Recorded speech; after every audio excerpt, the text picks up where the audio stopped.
Activists demand 44 racist schools be renamed. The school board made a surprising decision.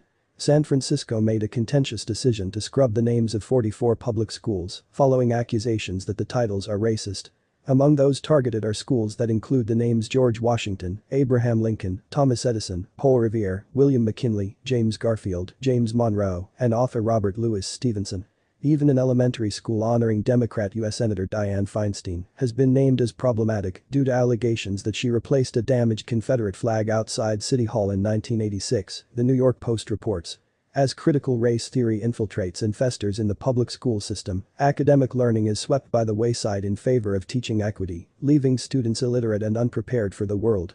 Fortunately, there is still pushback on behalf of the voiceless children whose futures are at stake thanks to educators who have placed their own political beliefs ahead of their students' well-being. The argument has been that the historical figures either furthered systemic racism and white supremacy or didn't do enough to dismantle it. Without hearing the testimony of historians, the school board voted 6-1 to rename dozens of schools. However, the decision promptly sparked a backlash accusing the board of caring more about virtue signaling than educating the students. Incredibly, the criticism grew so loud that officials couldn't ignore it.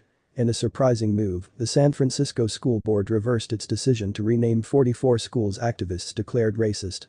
Instead, the board has promised that, at least for the time being, they are going to focus on the students and their education needs. Lopez, who once passionately defended the move, has since quieted down. She now acknowledges that the board may have been a bit hasty in its decision, confirming that the community members whose children attend these schools should be the ones contributing their input. The board's decision to defer renaming the schools doesn't mean that it won't eventually go forward. It is up to the community to voice its opposition or simply watch as the noisy minority once again forces through its agenda.